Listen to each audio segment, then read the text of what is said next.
if I were to ever have a claim to fame in the firearms industry, right? Like we wrote a report back in 23 on the MCX spear and the barrel wiggle. Like that was us that wrote Yes. that.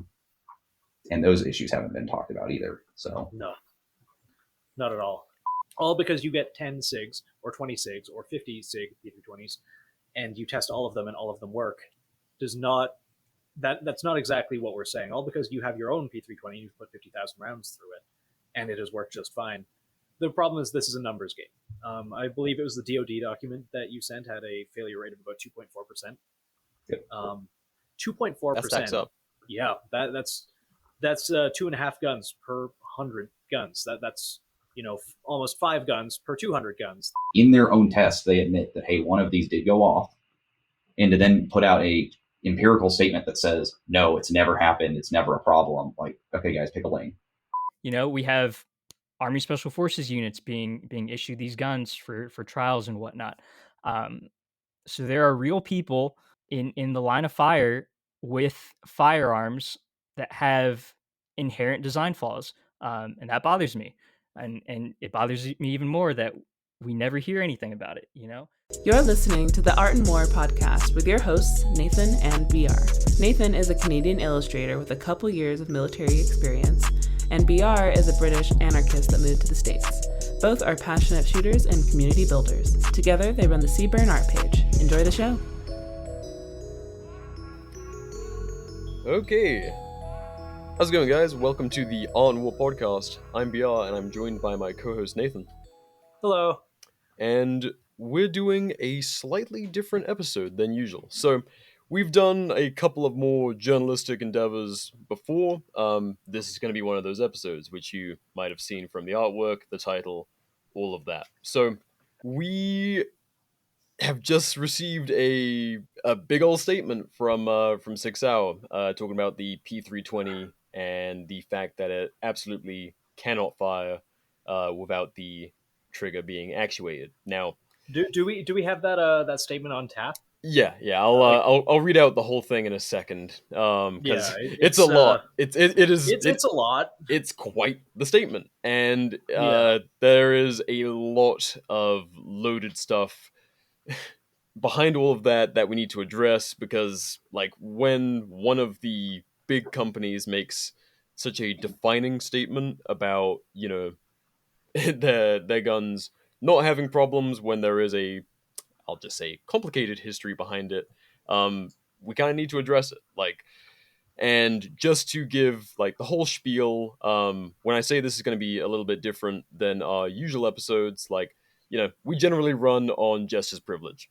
We joke about SIG because there are known problems or issues or perceived problems in the culture. In this episode, we're going to be looking at this much more empirically. We are going to be separating fact from fiction, talking to a pair of guys that have really done some digging on this, understand a lot of the behind the scenes, the actual data, the court cases, the history of all of this. And we're not here to hate on SIG. We're on a fact finding mission, essentially. We're here to clear what's real from what are memes and kind of go forward from there. Like, to me and Nathan, guns are tools. They are, it's not like a brand that you wear on your sleeve, or at least it shouldn't be. It's like a hammer. Yeah. It's something that. Well, I mean, there's fun guns and there's something that you carry every day. It's a tool, And I have nothing personal against SIG. No one on the team carries one. But Nathan is in the market for one for his Flux Raider. Yes, this thing is very dope and very fun. And we're getting back into the guns can be fun category. Yes, which I think the Flux Raider very much sits in. I really like the guys at Flux. I'm going to avoid making any SIG or penis related jokes for the next 2 hours. I just wanted to get it out now. That's the one. It's an anti joke. But anyway, all of that to say, we're not here to just dunk on SIG. We're here to really analyze this big statement, and kind of find the truth in this matter. So joining us, we have guests Brandon and Drew. Thank you guys for joining us. Yeah, thanks Hey, for thanks having for me. having me on. Absolutely. So before we read this statement, first starting with Brandon and then Drew, do you guys mind giving us a little bit of insight on your background and why you guys are kind of invested in this conversation? Yeah, yeah, sure. So my name is Brandon. I've been shooting since I was 10. I'm 22 now, so 12 years into it. During college, worked in the gun industry, worked for a local shop, right? Did that. Tried starting some stuff on Instagram, didn't really take off, just kind of had fun with it, made friends, shot a lot, still do. Currently, I work in cybersecurity. That's kind of where my life's kind of gone. So little out of the ordinary, but um, my big investment in this, right, is I'll echo a similar statement. Firearms are tools, right? The Second Amendment is for the preservation of life and liberty, and that's Absolutely. kind of that's full stop.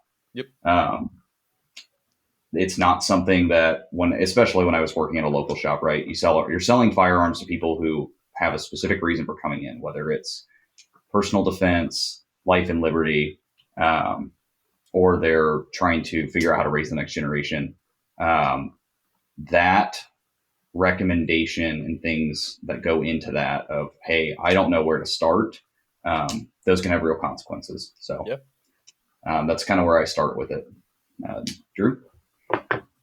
All right, I'm Drew. I am a mechanical engineer by trade. I have been into firearms as long as I can remember. Obviously, like we can all agree that the Second Amendment is very important. Guns are tools. I just think they're cool too. I love how firearms work. I love taking them apart, figure out how they run, how they're made. Um, the historical background of firearms. And so that's where my interest really comes from. Brent and I actually met at the same gun shop we both worked at. Both saw the same shenanigans you see working at one of those places. Um, and I guess my personal investment in this, well, for one, I carry a P365. I have since 2019. It's been a great carry pistol for me. Um, and as I've kind of seen the way things have gone with Sig, it obviously raises some concerns for me as the owner of one of their products. Can I trust this product? Will it save my life if I ever have to depend on it in a situation like that? And I'm sure these are questions that a lot of other Sig owners have in their minds as all these things come to the public. So I'm just here to hopefully dig down into the details with y'all and maybe provide some more clarity on what we're looking at. Hell yeah. From my understanding, you're also, and I've seen a lot of your work, you're a very talented engineer, especially when it comes to the design and building of guns. So don't sell yourself short. I kind of forgot about that. Yes, I am actually fairly involved. Used to be fairly involved in the 3D printed gun community. Haven't had as much time to work on that lately. But I kind of got my claim to fame with a 3D printable M79, and then did some work on a 3D printable RPG.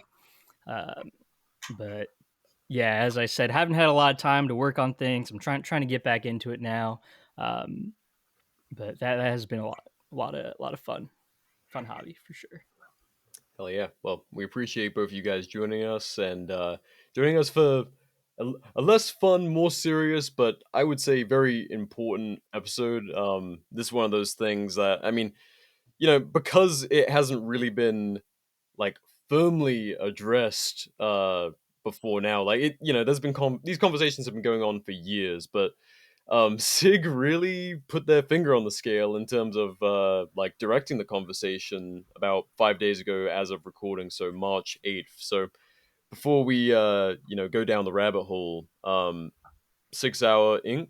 on Instagram and I believe Twitter and probably some other social media, they put out I saw it on Twitter first. Yeah. They put It's out also linked on their public website as well. Like Yep. it's there. Yeah. It is a definitive statement, and they worded it as such. So, Sig Sauer, the truth about the P320. It is a 4-slide post. The P320 cannot, full caps, under any circumstances discharge without trigger pull. That is a fact.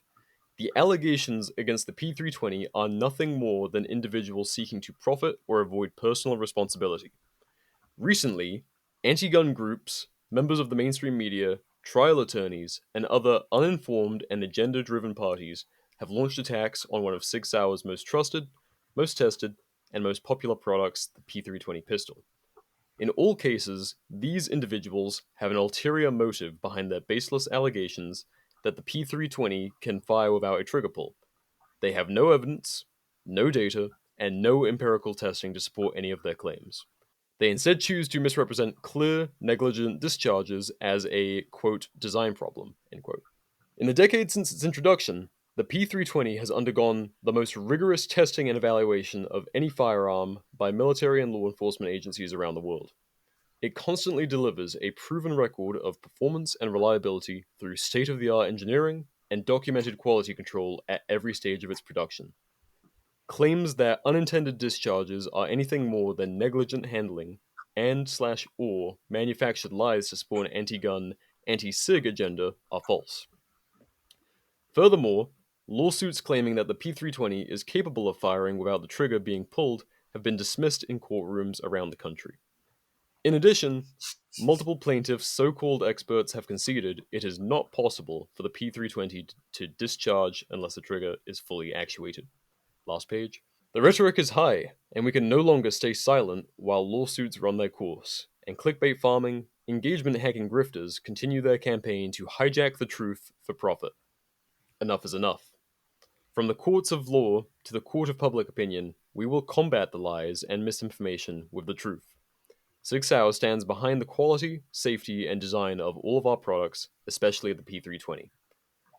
Industry take notice. What's happening today to Sig Sauer with the anti-gun mob and their lawfare tactics will happen tomorrow at another firearms manufacturer, and then another. Today, for Sig Sauer, it ends. And their caption on the post, the P320, it ends today. Now, really quickly before we go any further than that, I just want to say it's something I've got in the preamble. This episode will have no advertising, no links to our sponsors in the description. This is not a for-profit episode. This is a investigative, journalistic piece. We are not looking to farm the engagement of this episode. We're here to have an open discussion in the town center. But anyway. I agree. It's also important, and we did touch on this before, to say we don't have anything against SIG. I have owned multiple SIG products. I'm holding half of a SIG product right now. I had a 365X macro for a while, and I really liked that thing. This is more about what is actually happening. We're trying to be as objective as possible, and hopefully this will be something constructive. This will be something that like it's very easy to make jokes and punch down, but I do think that the public has a right to know what exactly is going on without all the silly politics of, you know, the insert brand, this is brand, be loyal to brand. I mean, before I don't know where you guys would want to start with that statement, but it's concerning to me, like, first off, the deflections. Like, yes, you know, No, 100%. proposing that a guy who walks into a gun store excited to buy a SIG purchases it, and then, you know, we can get into this, alleges that his handgun shot him in the leg without him touching it or actuating the trigger, like, and alleging that that guy is a grifter chasing money or whatever, or the people that, you know, point to this and go, there's a problem, can we address this, are anti-gun grifters. Like, the language is just very concerning, and especially from a company as massive as SIG, who have as many government contracts, you know, law enforcement, military, whatever else. Like, it's incredibly concerning, the lack of responsibility being taken. But anyway, with that, I think the question needs to be asked: is anyone actually looking at the comment section? Like, the people that are actually responding are gun people, right? I mean, vast majority. The vast majority of it, right, is gun people. It's people that you can say, whatever gun culture group you want to label them in, the ones, the twos, the threes. It's people all over the industry that are taking note of something's wrong here. Let's talk about it. And then just to be completely dismissed as anti-gun, anti-2A, whatever they want to really state there, that they're just out to get Sig. Like, I really want Sig products to work. I think Sig is one of the most innovative companies that's come out in the past 10-ish years, right? You have the fire control unit you can take out, you can drop in the Raider, make it turn into like an MP5K type gun. Who else is doing that? Not really anybody. The MCX series, right? I mean, back when that gained huge popularity, and thanks to a couple of different individuals in the industry, and video games and things like that. Like, that was what I almost bought as my first like serious rifle, was an MCX, and then it was like, well, I want to get into night vision at some point. Does the IR laser hold 0? Like, there were things that just I looked forward thinking, and I don't know, that there's that doubt there of what's actually going on. So, but yeah, Yeah, no, don't forget Sig coming out with the P365 stack and a half magazine. Now every single company, it seems yeah, like, is coming out with their own version of it. They were first to do that too. I think, as far as I can tell, and this is something we'll start touching on later, is Sig has really kind of been leading the industry in the use of additive manufacturing technology, and production of their parts. Metal injection molding is a big thing. They're able to make these highly complex parts for what I imagine relatively cheap, without having to do all the normal machining work that you'd need to do from a subtractive process. Obviously, there's suppressor lines too. They're real big into metal 3D printing. Um, so I'm in the same boat. I am rooting for Sig. I think they've done some really great things recently, and I just hope that they can continue doing great things. yeah. And I think they still do great things too, right? Like, you can look past all the quote unquote issues that are out there, right? Um, their ammo line is out there. I mean, there's things that they're branching into the suppressor market. They're trying to fill every niche. If you look at even like the M400 tread series, right? There is a tread rifle out there for everyone. The person that's getting entry level, the guys that are getting ready to go on duty as in law enforcement, the guys that want to defend their home, defend life, liberty, free. Like, they're trying to cater to everybody. Yeah, I mean, the cross series. I mean, they're you just don't see that out of. We'll take an example like Glock, right? Glock makes the same gun. They have made the same gun for a long time, just different variations, different sizes, but in general, it's the same thing. And there is simplicity and beauty in that, right? But like, Sig's also trying to push the needle, and there's only so much you can push it nowadays. And I think they're doing a good job at it. It's just there are concerns. Yeah, I mean they're even doing a much better job than another big German company like H&K, like of addressing. Yeah, I mean that's a whole other episode of me rambling and running. But they actually, like you pointed out with the tread rifles, they are addressing the actual American customer, like the American rifleman, whether it's a private individual looking for just something for home defense, or like all the way up to this is my go-to rifle, or otherwise, like on duty and stuff. So they have their ear to the ground and are clearly listening to the customer in some aspects, and then like thumbing their nose at them in quite another way. It's a company that almost has like Hydra heads. Like, it's like, okay, which Sig are we talking about? Is it the one with a lot of things that need to be resolved? Is it the one that actually pays attention to the customer and serves them? Like, is it the one that's chasing these contracts and having other interesting issues? Yeah, Yes. So I guess 100%. the meat of this is the P320. So Brandon, would you mind kind of giving us a rough overview of the legal cases against Sig regarding the P320? Like, how did it start off? How did it go? Where are we at? Yeah, so Sig has, and this report's going to be published, by the way. So my Instagram is going to have it. Anybody can go out and read this stuff. I'm not just pulling it out of Yeah, nowhere. we'll make sure we link this in the description so you guys can kind This, of go, because there is like Brandon, you were saying you work cybersecurity and you've done this like intel report on the entire case with the P320 and a lot of other SIG stuff. It's really good stuff, and for anything it's very anything we well don't written. address in this is likely in that document. Yeah. Yeah, So you mentioned so you're going to. Sorry, you mentioned you're going to put it up after this episode goes live. yep. Yeah. That's Yeah, excellent. it'll be on. So Instagram's got the highlight reels, right? There will be a dedicated highlight reel, literally called 6 Hour Intel Report. Click on it; it'll have the Google Drive link. Um, total note: open the document in Google Docs or Google Drive, because then the document tabs will actually load. If you don't, you're going to get like one page, and it's an intro. There's like 51 pages to this whole thing. So just Yeah. a quick note. That way, no one's like, I opened it and I didn't see anything. Like, no, it's there. Information. I noticed that the first time I opened it, it was just like a blank page. One of those I- how to I get opened it in rich Google books, Docs and and it's it worked. like sell a how to get rich book. Like that's the Yeah. But yeah, so SIG's had two major things have come out of the P320s in general. There is what's called the cartridge failure event, which is kind of what the gun industry, I think, is kind of noted as the SIGs blowing up.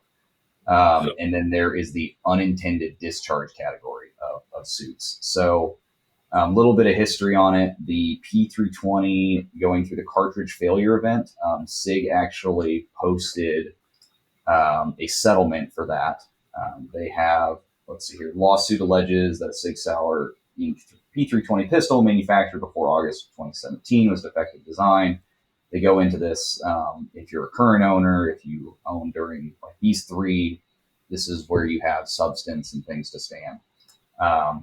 Supposedly, that's where things got fixed. There have been issues since then, but that's kind of where that specific one lands, right? And then there is the unintentional discharge lawsuits, and a lot of those have been held up or put out by Bagnell Law. So that is a law firm that is headed up by Jeffrey S. Bagnell. Quick note on him: he's not publicly identified himself as either pro-gun or anti-gun. His lawsuits against SIG are primarily, in his words, regarding alleged defects. The P320 pistol focuses on the product safety rather than advocating for or against gun rights. Take that for what you will, but like that's kind of the short on him. So in November of 24, he co-authored a lawsuit resulting in an $11 million verdict against SIG. June 2024 lawsuit resulting in 2.3 million verdict against SIG.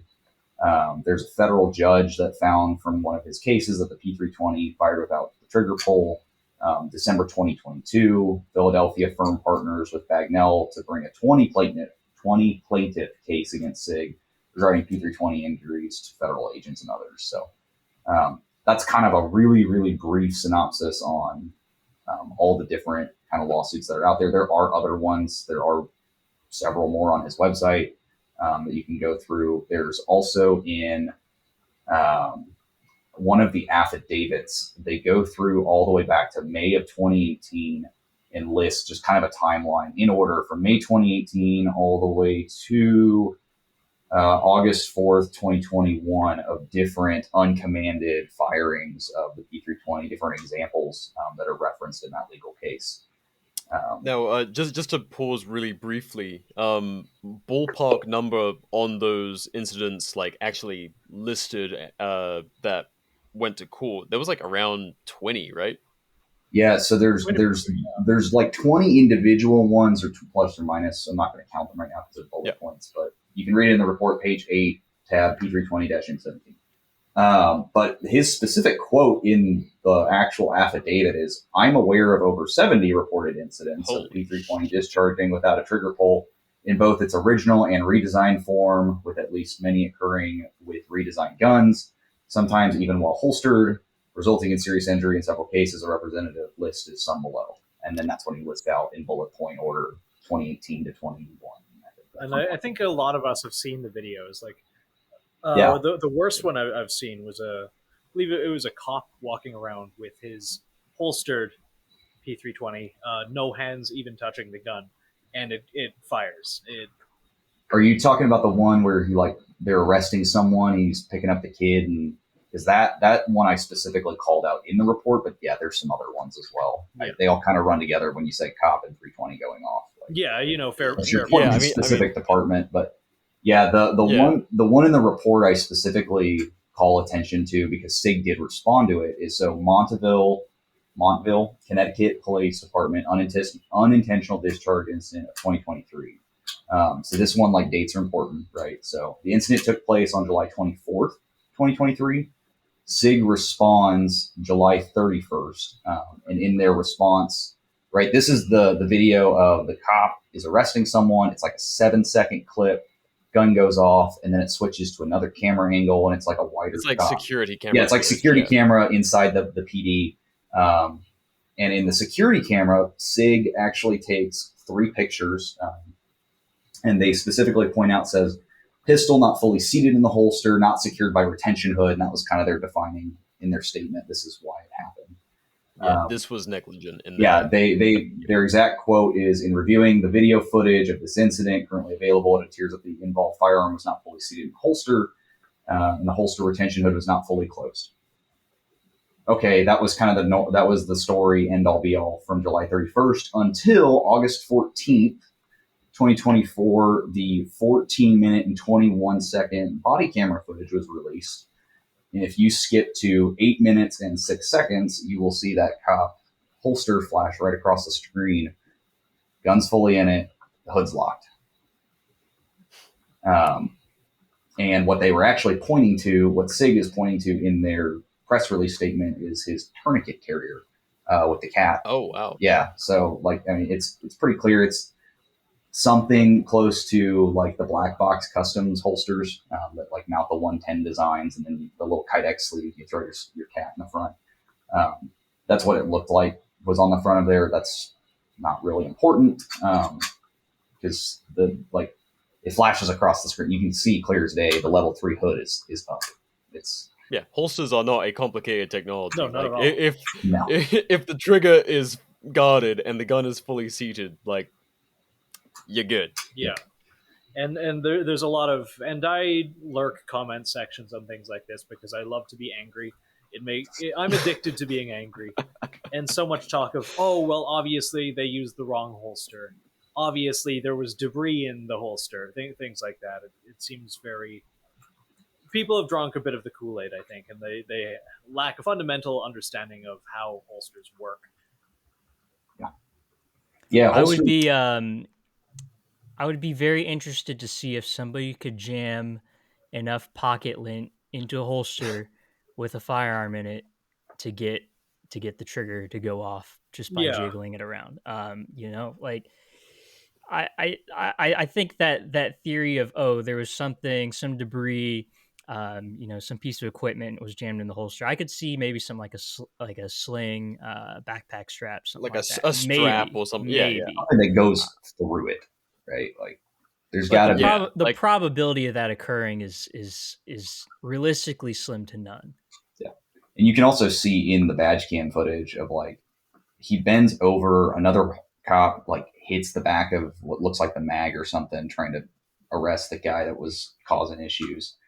And that's when it discharges, right? So it looks like there was, like, he got kicked or bumped and then hit the back of the mag. Like, a couple things happened at the same time, but nowhere does it look like Drew said, there's a backpack strap or a sling. Like, there wasn't anything there that would have done that should have caused this. And you can watch it for yourself too. I mean, it's out there on YouTube, and it's linked in the report as well. That 14-minute long video. Now, a lot of the instances from a quick scan of your report, a lot of the instances of quote unquote uncommanded discharges, there's a joke in there somewhere, but they generally involve some kind of movement, like not anything crazy. Like, a person might be walking. There was one where a guy was walking down some stairs. Like, there's generally, it's not like, from my understanding, you could put down a P320 in a holster on a table and it would discharge in the way that most of these reports are showing. Like, from my understanding, generally it is actively moving when it goes off. Yeah. Which a firearm shouldn't do, but that's, like, generally where these things happen, right? Yeah. What I've seen and what the report kind of backs up is we'll get into this a little bit more from your technical perspective, but what I'm understanding is the trigger bar, which in turn kind of has the sear, which if it works similarly to a Glock, which it does, it retains the hook on the striker, which in the SIG's case is made by MIM, metal injection molding. So these are two methods that aren't really precision machining. You can machine MIM engagement sources to meet a certain tolerance, and then if you do your Glock Armorers course, part of that course is putting on a half back plate and looking at your sear engagement to make sure it's within safe tolerances. I don't know how SIG works. I don't know whether that's part of their SOP, but they have a production method which by nature isn't precise. And God, where was I going with this? Right, the videos that I saw of a fellow managing to make his P320 hammer drop, he was manipulating the slide not by dropping it or anything like that. I don't think necessarily things being drop safe are the issue. What was the issue were certain manipulations of the slide, like holding the back of it and torquing it to the right, for instance, would things that are not unreasonable to happen in a holster. With the grip of the gun moving and like pressing on things, pressing on the side of your car. As you were saying, all of the videos you saw, the person was in movement somehow, whether they were touching the gun or not. Pressure. Things you need to do when you're wearing a holster. Exactly. Yeah, especially concealed carrying a holster, I would argue more because, right, you're bending, you're eating food throughout the day, like your body's moving and pushing and pulling. It's in a belt line. I mean, yeah, it's pulling all sorts of ways against your belt or against and your body. especially in the if you're on duty with one of these handguns, whether it's military or law enforcement, you're doing likely very aggressive movements. Often lots of jostling, jumping, like a tremendous amount of force is being put on the weapon. Not even to mention the military side too. So like, I mean, I'll state this publicly, but like I am in the National Guard still, right? Like I have a very limited Army experience. Like I'm not speaking for the DoD, but soldiers drop things all the time, and that's like normal. I mean, you do your push-ups and whatever, and you move on. But it's like to think that something's not going to get bumped or jostled ever in its life is not realistic. Yes, I agree at all.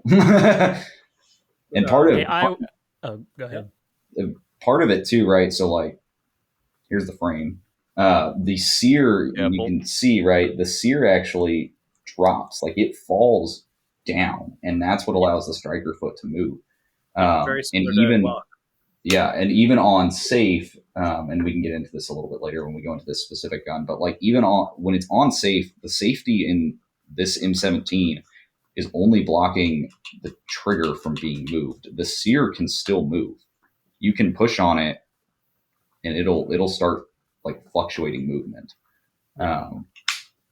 Whether that's a tolerance thing, whether it's the spring, I mean, whatever it is, like, and I'm doing it right now, and I can feel it moving under my finger, like, and I'm just pushing on it. The report I actually put out like a small video that's got me pushing on it with a punch, and then as soon as that was over, I was like, I wonder how much of this what's that actually feel like, and then I did it with my pinky, and like, oh, that moves. So yeah. I'd like to back up just a second and give a little more background on metal injection molding because it's going to become more relevant here in a second. Yes, please. As Brandon gets into the actual parts of the 320. Just for anyone who doesn't know, metal injection molding is a process by which like finely powdered metal is combined with a binder and then injection molded, much like you would with any thermoplastic. The actual process can produce very fine tolerances.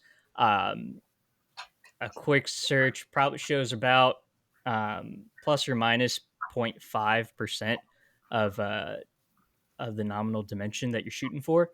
The big caveat with metal injection molding, and this is also a problem with certain types of metal 3D printing, is you have to sinter the part afterwards to basically essentially burn off the binder and melt together your metal powder. That process can introduce pretty drastic dimensional changes. uniform dimensional changes that you can account for in the design, but changes nonetheless. So while the process can be very dimensionally accurate, you do have to be careful and account for those material properties as you're designing the parts and designing the manufacturing, and whatever gauging process you're using for quality control. Which SIG should have. Like, I mean, they're a big company, right? They've done this for a long time. They've made guns for forever.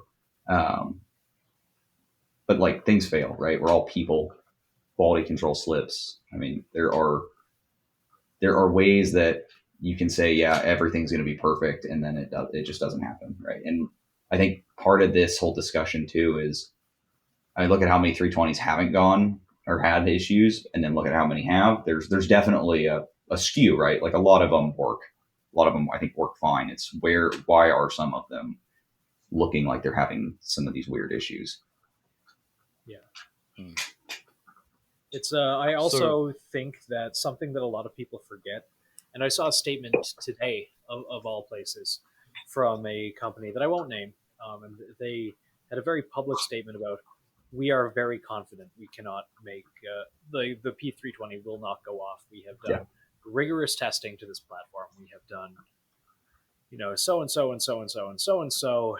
We've put P320s coming through our shop through various conditions. We are very confident this is a safe pistol. The whole thing reads like it was written by ChatGPT. Maybe it was. Maybe the person who writes most things are nowadays. Yeah. I'm not even going to judge that too hard. But I feel like people forget and most people who've been to post-secondary, university, whatever, have taken a statistics course at some point in their life. All because you get 10 SIGs or 20 SIGs or 50 SIG P320s, and you test all of them and all of them work, that's not exactly what we're saying. All because you have your own P320, you've put 50,000 rounds through it, and it has worked just fine. The problem is this is a numbers game. I believe it was the DoD document that you sent had a failure rate of about 2.4%. Yep. 2.4%. That stacks up. Yeah, that's 2.5 guns per 100 guns. That's almost 5 guns per 200 guns. That is 240 guns if you have 1,000 or it's a lot. It's a lot. Yeah. Well, this is the new service pistol, right? There's hundreds of thousands of these out in circulation, and having a Multiple failure branches. rate that is anything other than infinitesimal. 2.4 is a lot. 1% is a lot. 0.1% is a lot when you have this amount of firearms out there. And I think the deflection from the fact that, if someone looks at their own, maybe they have a SIG, maybe they have 2, maybe they have 10, and they say, well, mine has been amazing. I shoot cans with it every Saturday, and it's never gone off in my pants, and I carry it every day. They're missing the point. The point isn't that all SIG P320s are inherently unsafe. The point is that through the manufacturing process, they have the potential to be unsafe to a level, allegedly they've got the potential to be unsafe to the point where we're seeing it happen in not unreasonable amounts. Yeah, your eyes don't lie to you when you're watching a video and it happens right in front of you. Like, great, you can missee, you can mishear things. Yes. Sometimes, a lot of times, but like when you're looking at a still image or a video, so a really good video out there that like immediately just knocks the SIG statement off. Omaha Outdoors put out, and this is linked in the report on page 5 of tab P320-M17. And this was, to be fair, this was before some of the stuff with the voluntary upgrade program. It was, stop talking to me. It was something that happened back in, looking at the upload date, this was 7 years ago. So this would have been, August 7th, 2017. A minute and 12 seconds in, they drop the gun. And this is kind of where the -30, you drop your pistol, it'll go off. This is where it came from. Like, it's on video. Yeah. You can watch it happen.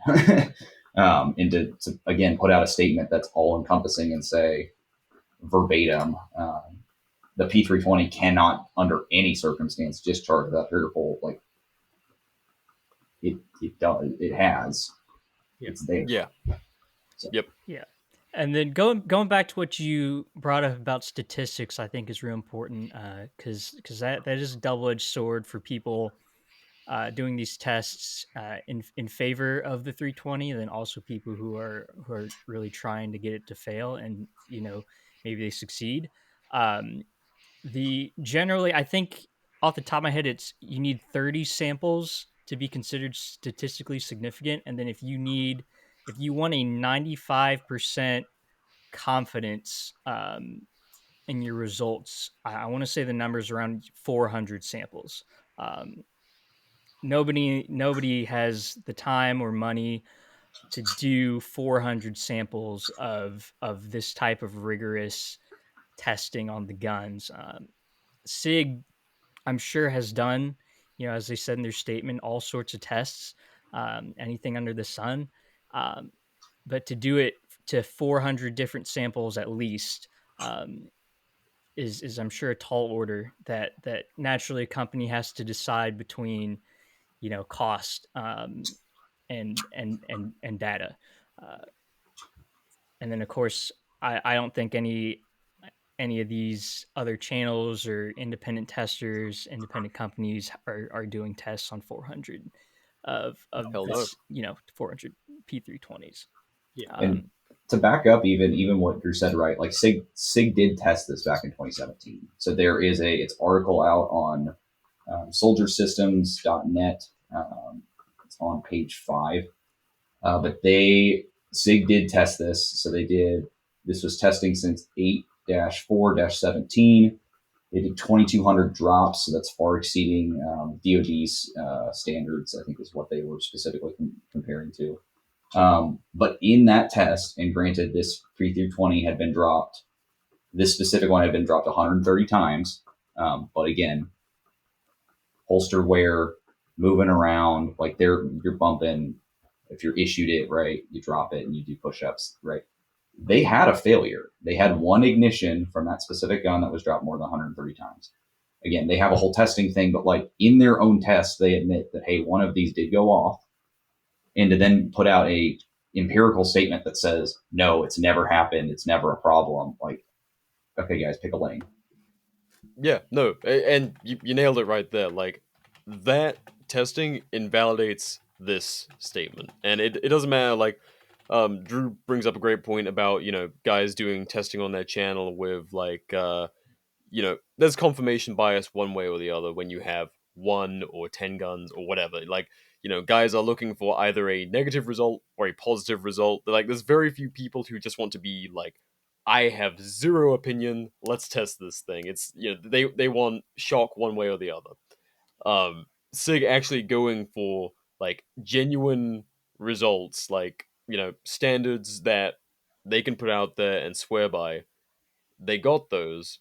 One failure, still enough to invalidate this statement. Correct. Yeah. Like compounding all the which- other reports that are out there.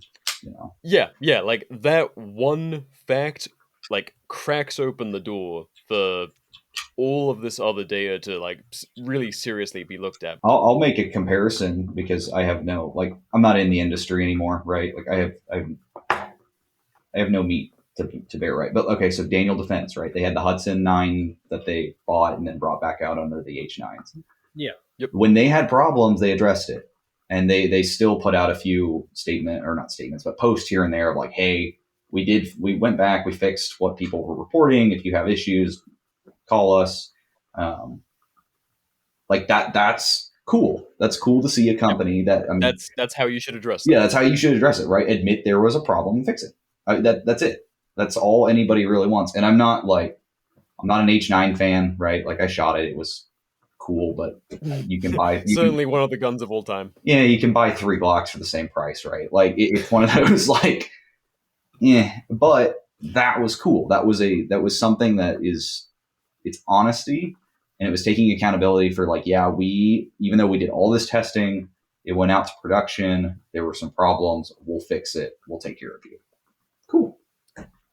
And cool. And no, Yeah, and they can. It's same with some of the other bigger names out there. I mean, there have been weird issues that have happened over the years. There's always going to be like it.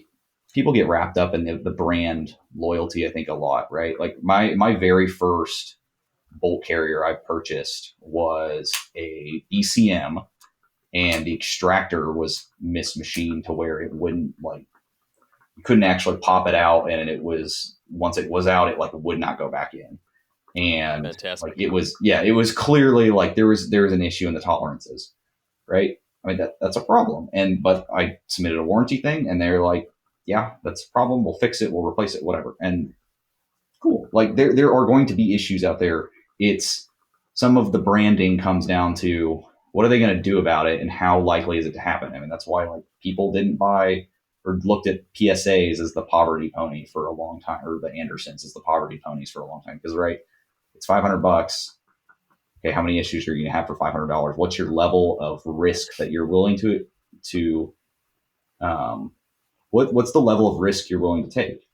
And especially like, is this something that you're going to save your life with? Who knows? So Yeah, no, and on that, the inverse of that for Sig, like opening the door and admitting there was a problem with the P320, like the scale that they are operating at, like BCM, like they're a reasonably sized company. They're like one of the go tos for starter ARs, and then like somewhat differently, Daniel Defense, like they're not, a massive contractor company. Like, Yeah. they stay in their lane. They've got a reputation that's very important for them to uphold. Like both of these companies, they need to be seen as, quality is on point. If it's not, we'll fix it. We'll take responsibility. We'll get you right. Sig, on the other hand, they have very much stepped into the like massive government contractor role. Yeah. And at that point, like opening the door and admitting you have problems, it's potentially a death sentence. oh, You 100%. have to stand within your fort and say like this is all categorically false. Like we cannot open the door to God knows how many M17s and P320s are out there. Like Yeah. I don't know if you have any kind of like ballpark number on how No, many have been manufactured. I don't. I It don't has to be think hundreds those. of thousands. Yeah, I don't think those numbers Millions. are. I don't think they're public, but yeah, I mean, right? There's tons in DoD armories. Yeah. Point period. Yeah. Just that alone is enough to be extensive. I don't know if you guys saw, but today actually the Spears, the LT, so the 300 black and the 556s got picked up by the UK, like part of Interesting. them. Yeah. So and Sig's Drew and I really can, turned into more of a monolith than they already are, I guess. yeah, and like we'll get into it later, but like so the I guess if I were to ever have a claim to fame in the firearms industry, right? Like we wrote a report back in 23 on the MCX spear and the barrel wiggle. Like that was us that wrote Yes. that. And those issues haven't been talked about either. So No, not at all.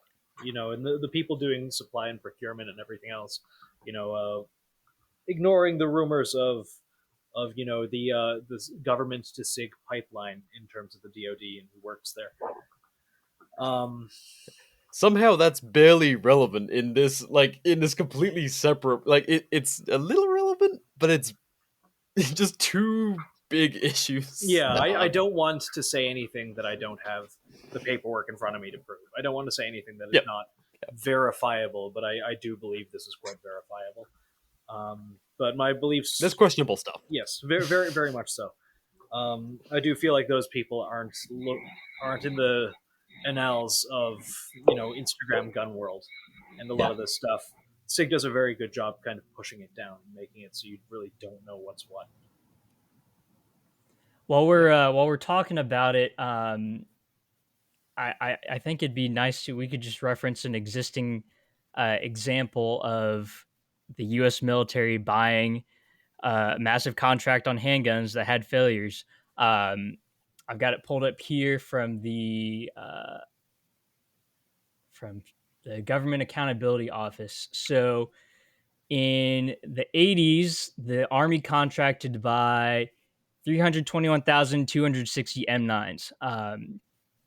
And for people who don't know the history, the M9, the original contract guns, had issues with the frames cracking, where it gets real thin on the sides. The Army rejected about 12,000 of those handguns and then had 14 slide failures that caused injuries to 4 shooters. Holy crap.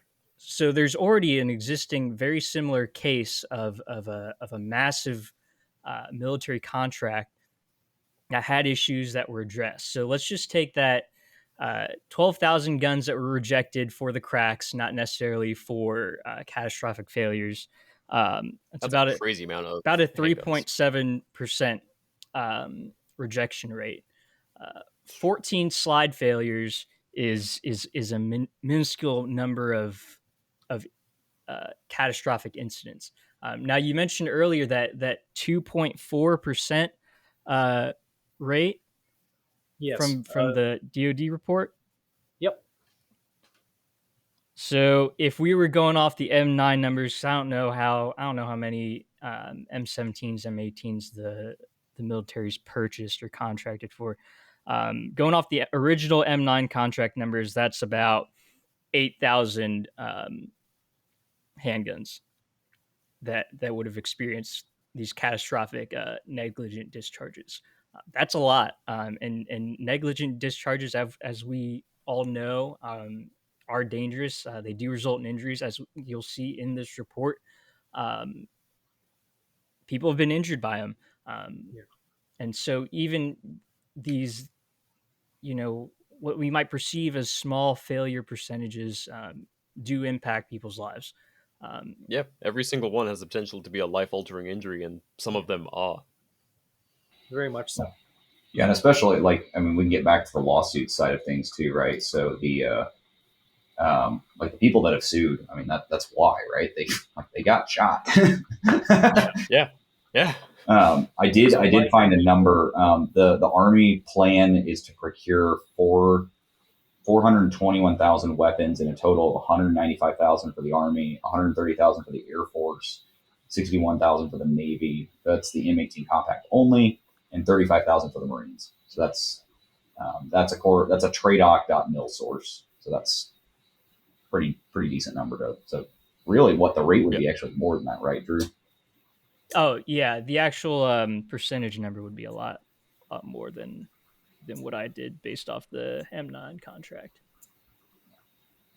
Brandon, let's get into what you were talking about earlier with the SEER movement, because I thought that was very interesting when we were looking at the gun last week. Yeah. So a little bit of background for everyone. I was able to look at a M17 that was actually issued to a soldier back, and this is from 2020 to 2021 is when that happened. They were able to get a hold of it afterwards through legal means. They actually purchased the firearm, and then it's just kind of sat. He hasn't used it at all since then. So according to him, there's been only 200 rounds fired through it. So Drew and I tore it apart. Tore it apart in quotes. We took it apart and looked at it and started pulling some stuff. So yeah, what Drew's talking about is going to be on the sub tab, M17 U.S. Army issued, and then it's going to be on page 2. But when you take apart the gun, so you drop your mag, pull all everything, get your lower or frame right with the FCU in it. The SIGs or the 320 M17 series, right? You put with the manual safety, you put it on fire, and you can see the SEER moves in the back, and you guys can see. It moves. You throw it onto safe, and the safe action only actually blocks the trigger bar from moving. And we found that you can actually depress the SEER itself by hand. It takes a little bit, but you can do it. It definitely moves. And then there's a video specific on the report and on the shared Google Drive that has used just a little plastic punch in my very oily slippery fingers to push it down. It moves. And it's not like it just kind of drops a little. Like, it drops more than actually pulling it on fire does. You can actually depress it. I don't want to say double, but a little significantly more.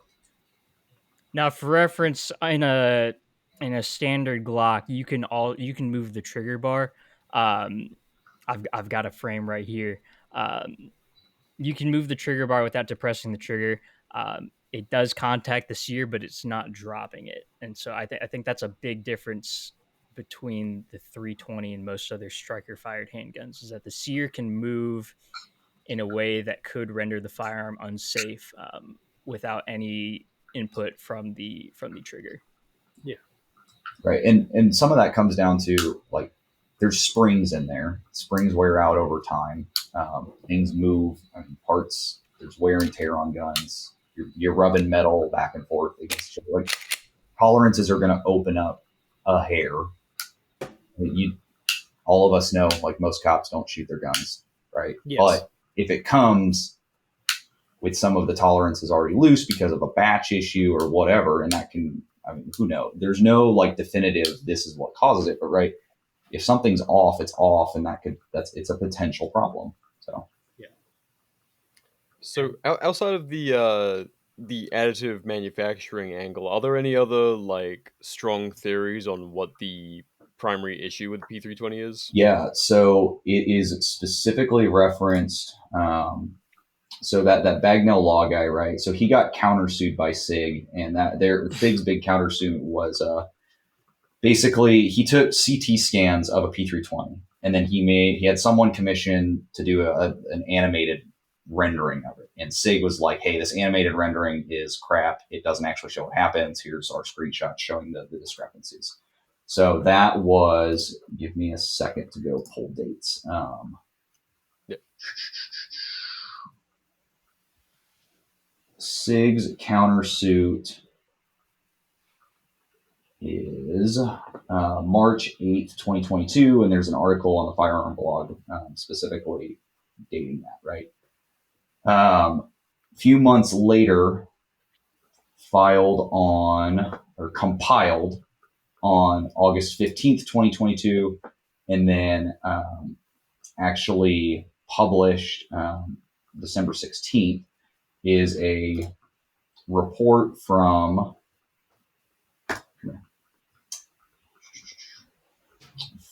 Hilton Hicks, which was an engineering firm.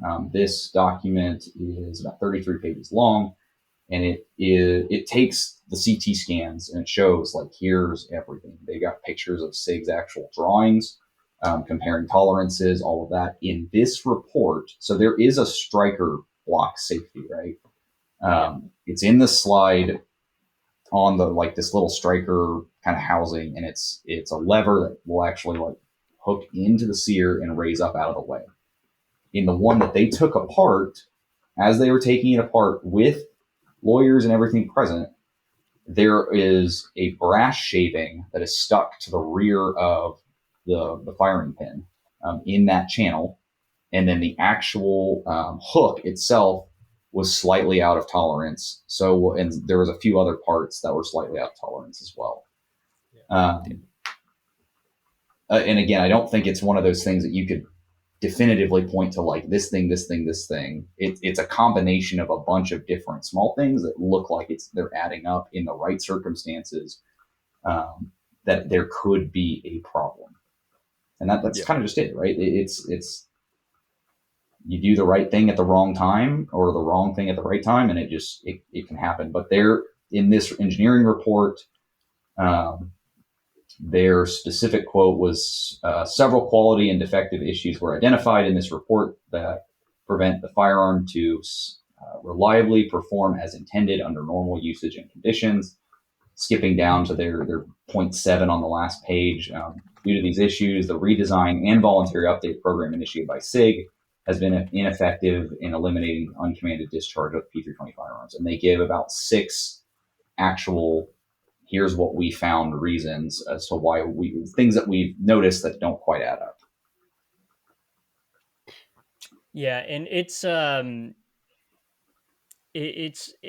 this lawsuit points out a lot of, kind of focuses on these issues of tolerances and surface quality, which I kind of have a problem with that. I don't think that these are necessarily the root causes. I think they may be more so symptoms, and that's kind of the problem in the engineering world. Forgotten Weapons has a really good video on the actual manufacturing process, design process that firearms companies or any manufacturing company has to go through, and all the issues they deal with. And really, it is a wonder when you get down into the weeds of it that it's a wonder that anything actually gets created in our day and age. It's quite legitimately a miracle that anything makes it makes it out of the design phase into production. I did work for a very large firearms company. I'm not going to say who. They may or may not be in the same general area as Sig. I saw it firsthand. Is that from the prototype stage to the production stage, every single thing that could go wrong will go wrong, and there's no easy solution. uh, like something might go wrong with your part. You might have a dimension that comes out wrong. Maybe the part's being machined with an extra chip in it that shouldn't be there. That's something I had to deal with personally. And there's no handbook, there's no troubleshooting guide you can go to that says, oh, if this happens to your part, this is what's wrong. You've got to, as an engineer, it's your role to solve problems without any idea of why they're happening. It's a very tall order. I'd compare it to diagnosing these issues as maybe going to the doctor when you're sick, right? You go to the doctor, you've got a, let's say you got a sore throat, shortness of breath, and a headache, right? You can treat these symptoms with an off the shelf, whatever Zyrtec. I'm totally blanking on my pills and such, but You're okay. to to actually dig down into the root cause of your symptoms is a fairly tall order, and that's why you go to a doctor who's medically trained and whatnot. Because you can go on Google, you can put in, okay, my head hurts, I have shortness of breath, and my throat hurts, right? I And have cancer. Google's going to tell you, oh, you have lung cancer, you're going to die in 3 days. There's it translates. I think that analogy translates really well to manufacturing in general, especially to firearms. Um, you get all these symptoms of a deeper problem, and there's really no way to narrow down, okay, is this symptom actually causing a failure, or is this something tangential we still have to deal with but isn't going to actually solve the root cause of, in the P320's case, um, these unintentional discharges, right? Surface quality is one of the ones I'm especially skeptical of. Just due to the fact that if you look at the pictures in the report that Brandon's compiled of the striker, uh, specifically, as we talked about before, it's metal injection molded, but the mold is designed in such a way that the sear face um, doesn't have any casting lines on it. So theoretically, you'd be able to get away without any post processing of the sear face. Sure, your trigger pull weight might not be uh, as desirable, but for a service gun, it doesn't really matter as long as your dimensions come out how you want them to. That issue surface quality, I think, is probably a moot point. I won't say definitively because we still don't quite know what's going on with these guns, but I just want to throw that out there.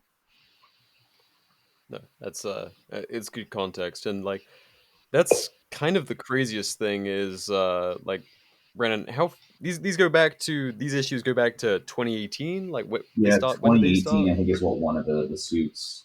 The timeline is only like real Yeah, quick. and like after all that time, and like I'm sure like millions and millions of dollars of investigative work, we still don't have a 100% answer on like a root cause. Like this is it, and kind of what we've discussed so far. It's seemingly because there are multiple potential causes. Yeah, Uh, yeah, I'd agree with that, right? And yeah, 2018 was the right one. Hey guys, it's BR with a quick public service announcement. If you're enjoying the Art and War podcast, help us spread our message of liberty, preparedness, and community building by following us and giving a 5-star rating on Spotify or on your platform of choice. Your support makes a massive difference in the show reaching more listeners. Your support keeps the conversation alive and thriving. We massively appreciate you guys, we have done amazing things with you and hope to continue to do so. Thank you very much, now let's get back to the show. I think we're doing pretty good so far. We're an hour deep and we've covered like a lot of the heaviest stuff. What kind of direction do you think we need to go into, like really comprehensively Okay, hit I this thing think on the head? we've spent enough time talking about things that may or may not be going on. Let's talk. I eventually want to rotate into something that is definitely a problem, and you can see it for yourself, and it's identifiable, and it bugs me to no end. With Go for the it, man. with the MCX spear. Hey, Drew, take it away, because Please, gosh. you're the one who wrote it. I just shot it, so you can Okay, yeah. blame the shooter. So this is kind of where Brandon and I really got into the weeds together for the first time.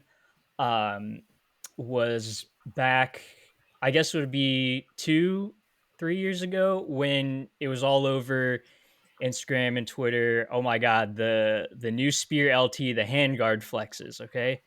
Yep. And there were a few different companies that were looking into it and had posted some videos.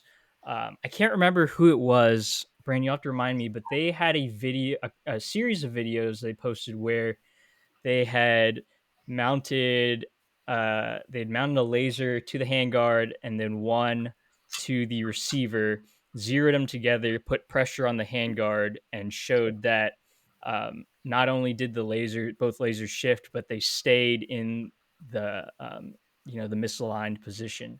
Yeah, it was a gun shop out of Idaho, I believe. Like, it wasn't anything more special than what we were doing at the time. Like, it was Idaho, north or south? I'd have to go. I'd have to look back at my DMs. I have a feel. I think if memory serves me right, their company name had something to do with like a scorpion, maybe. Scorpius. Okay. All right, I'll Scorpius look. Tactical. I'm not sure. I don't know if they want to be named or not, but Yeah. they did put all this stuff out on their Instagram and YouTube and such. So They can get a fresh cease and desist too. Yeah, it is. You were right. Yeah, Scorpius Tactical. Let me. cool. Yeah. The Okay. funny thing, and this is a little bit of a segue, but we'll get right back to that, is the amount of all this stuff, like the barrels flexing, the handguns that are potentially going off, and all of this stuff is happening, and we're hearing about 60, 70 cases. What are all the cases we don't hear about? What about the person who buys their Sig MCX at the counter of their gun store? They barely ever shoot it. When they do, it happens, and they're just like, "Oh well, this sucks," or they just like quietly send it back to Sig. They get a warranty, and it comes back, and they don't think anything of it. Only a small amount of people are going to go online and special interest groups and talk about this kind of thing. I know someone who had a P320 X carry, and that went off. It went off at the range, facing a safe direction, multiple witnesses, but no video of just the gun. The gun was pointing downrange, and the slide was being manipulated, and it discharged. No one ever knew about that. It was never posted online. There was no video. There was no nothing. They just chalked it up It's to, like, that's weird. Yeah. And then he sold the gun to another guy who was there and apparently didn't care. It's like that. It's like that. That diagram / meme of the plane with all the bullet hits. Yeah, it's a survivorship bias. Yeah. Yeah. Sorry. Continue the barrel flex. Oh, you're good. Yeah. Tactical out of Nevada. That was who it was. Gotcha. Okay. Not Idaho.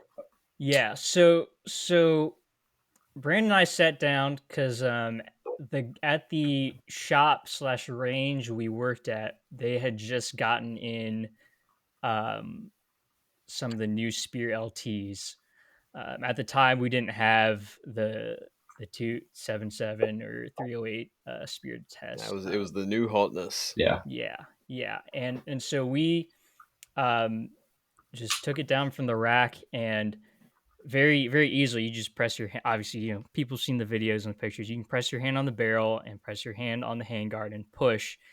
and the handguard will seemingly bend out of alignment and then stay there. Which that was kind of the first red flag for me, because usually when you bend metal, it tends to spring back in place.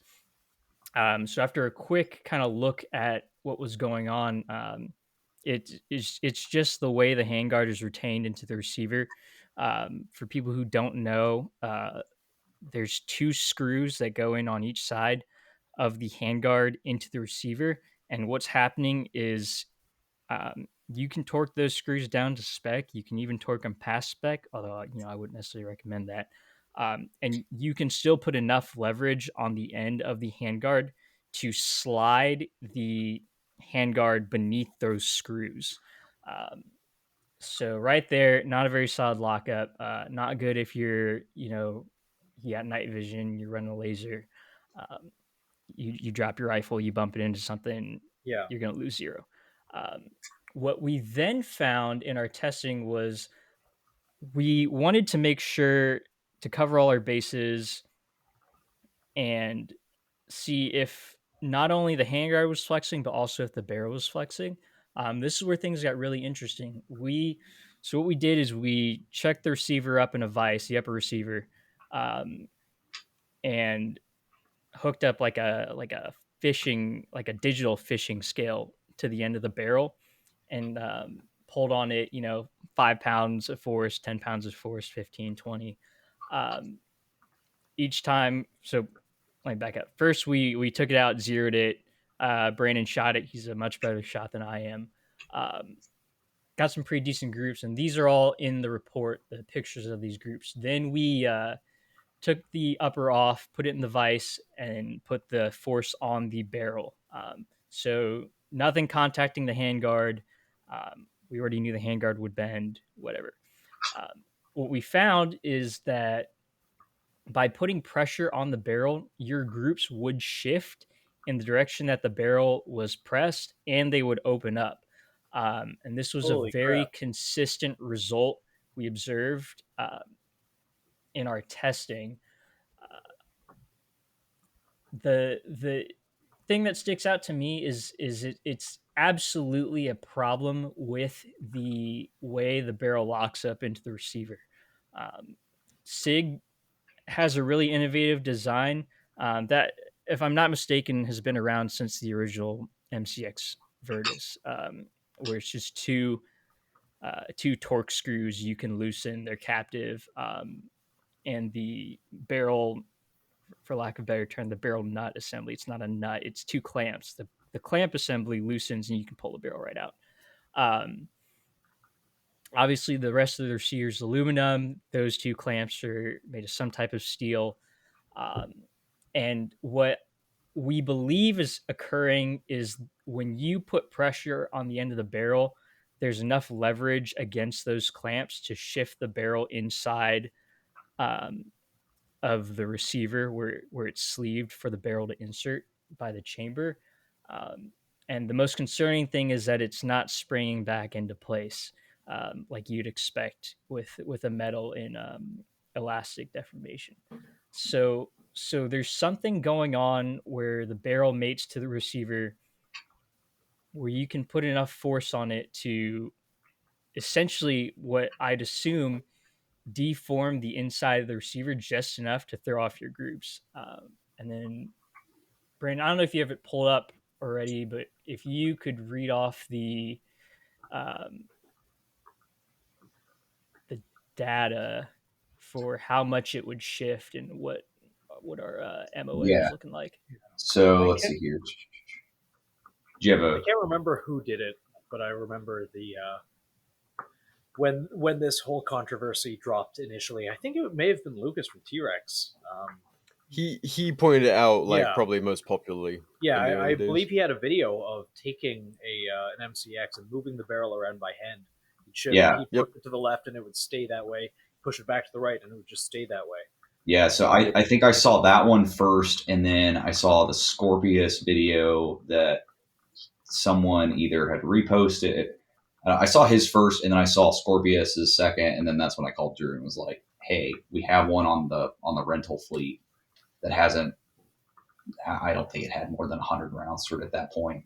Oh, it Um, was pretty much brand new. it was new, and it was like, are you free? Can you come by the shop? And that's when we started doing this. So yeah, I've got it pulled up, but I'm not sure what you want me to read on it. Oh, here I found it. Okay, yeah. So our test group was just shot offhand. I think our bench vise was broken, um, or something. Some customer probably 100%. shot it. Yeah, Um, the bench vice was not really much of a vice. Like we tried to take as much out of it as we could, and we were also using an EXPS3 that had been previously mounted on, I think, an ADM rifle or something. So I mean, yeah, but from our first what was it, 9-shot group, Brandon shot total group size was 2.818 MOA.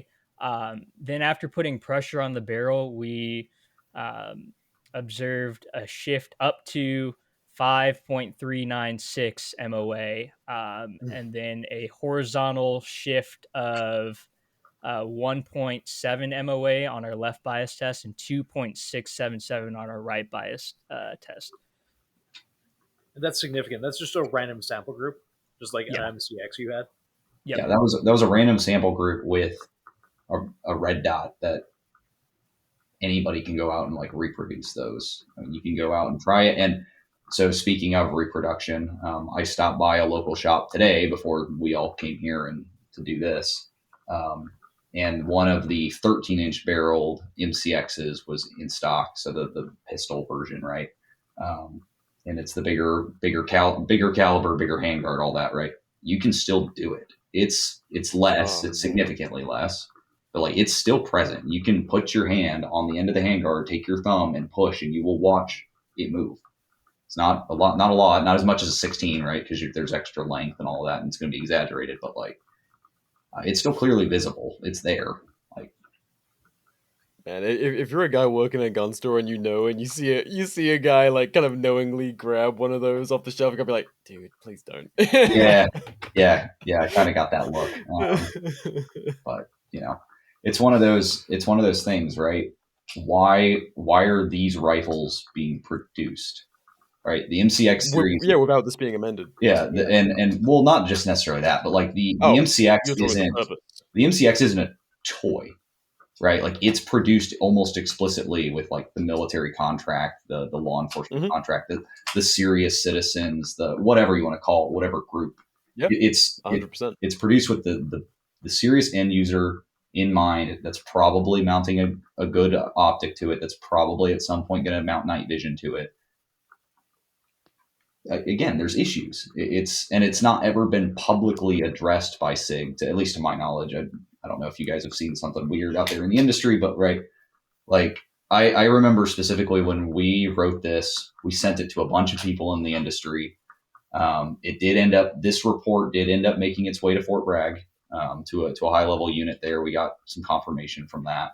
And then we sent it to our buyers, who sent it to our SIG rep at that point, and like we didn't hear anything on it. And I mean, I would personally think like if someone comes out of the blue and publishes a report, quote unquote, right? Like you would at least say something about it. I don't know. This is false. We're working on it. Yeah, just something. Something. Yeah, and I think this is a big kind of, I don't know how you'd say it. It's like a big issue to me personally, because I almost think the issues with the P320 have kind of taken the spotlight, obviously because more people have them, the military has Yeah. them, and there's just more chatter about it.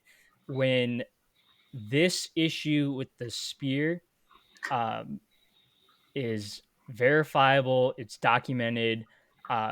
The problem is relatively simple to identify. Um, and there's just been no chatter about it. There's outside from that little blip we had in 22 or 23, whenever it was. Haven't heard anything else about it. Haven't heard anything from SIG. Um, and I'd argue this is just as important as the P320 issue. simply because, as we said before, and as I'm sure everybody knows and understands, military equipment gets used and abused. We talked about this earlier. The British just purchased these rifles for the Royal Marines. So, we have Army Special Forces units being issued these guns for trials and whatnot. So there are real people um, in the line of fire with firearms that have inherent design flaws, and that bothers me. And it bothers me even more that we never hear anything about it. Um, Obviously, too, as a consumer, like, you expect, if you're spending that much on a rifle, that it's going to work. It's going to work well. Um, it's going to hold zero if you drop it or bump it into your car door or something. Um, and the gun simply doesn't do that. And Yeah. I think it's a shame because I'm a big fan of the AR 180 platform, and what SIG is doing with it. But if these problems aren't addressed, I think it's kind of a waste of a firearm, honestly. They also shouldn't have to be partially addressed by so Arasaka put out the zero retention clamp. It should not take a third party manufacturer to do something like that. That is from the factory, like you said, a design thing, right? Like I as someone who wants night vision, that wants to do all of that, and it's for the purposes of the Second Amendment. Like that's how I look at the lens for all my firearms. That's why I buy Daniels. That's why I buy uh, Spirit systems for plate carriers. It's why I spend a lot of time like looking into this stuff. That's again, it's a problem, right? Like I don't have a DoD budget to go out and just pump and dump money into things and like, oh, well, guess what? Like this didn't work. Guess I'll just go buy the next. Like I don't have that. I don't have the luxury of unlimited funding and time. I have to prioritize right my family first, all the normal day to day American living expenses. So I want something that's not going to fail me when I need it. Well, I think there's something to be addressed, especially in this current climate with government waste being addressed so aggressively these days. Is like the attitude of just it doesn't matter if it comes out bad because it's a government contract gun. Like it's like reprehensibly irresponsible. Yeah. To just like have that be a thing that exists for years, never gets addressed. Like not so much as you guys have been saying, not so much as a statement, not so much as a refusal. Like it's just like we don't care. And that, like with Sig coming out of the gate so boldly to address the P320 thing, like it's taken years to get even that, and that is the only one that has been addressed in such a way so far because of the lower cost to entry, because there are so many of these things out there, and because by reputation, like because they have just let it fester. If they'd have handled it like the Hudson, like a BCM, like any of these other companies where they acknowledge issues and fix them, like that would be fine. But they've just let it fester to the point where it is tied around their neck with their brand at this point, and it's like you have a decision, and with this statement on March 8th, they've made a decision. Yeah. They've said this doesn't exist. You're all crazy. Yeah. And anti-gun at that. And anti-gun and touch. grifters. That was kind of the thing. That the anti-gun one was like, no. It's a big deflection. I feel like it didn't work out very well for them. Like they kind of straight themselves there. Of course not. I pulled their I pulled their marketing, like just looked some of the numbers, right? Most of their post engagement is, a couple thousand here and there for product releases, things like that. Yeah. The 320 posts specifically, if you go to Instagram as of when we're looking at this and look at that post, it's got 42,000.6 likes and 5,000 comments under it. Like, jeez. Like people looked at it and were like, really? Yeah, I find it very funny how the discourse on them changes by platform. X, which I figured would have more, gun culture people. A lot of people were eating it up. Genuinely, like a few, hey, don't attack my favorite multinational corporation slash brand. People were all over it, being like, we stand with you, Sig. Give those and tell those anti-gunners how it is. Whereas on Instagram, every comment is basically LMFAO. You know, um, Shut up, Sig. Yeah. yes, and it is also worth mentioning that as of one day ago, we thought initially it was fake. I went on LinkedIn and confirmed that this is real. One day ago, Sig has posted an ad for a new social media person. I saw that. I got a chuckle out of that. Yeah, that is very funny.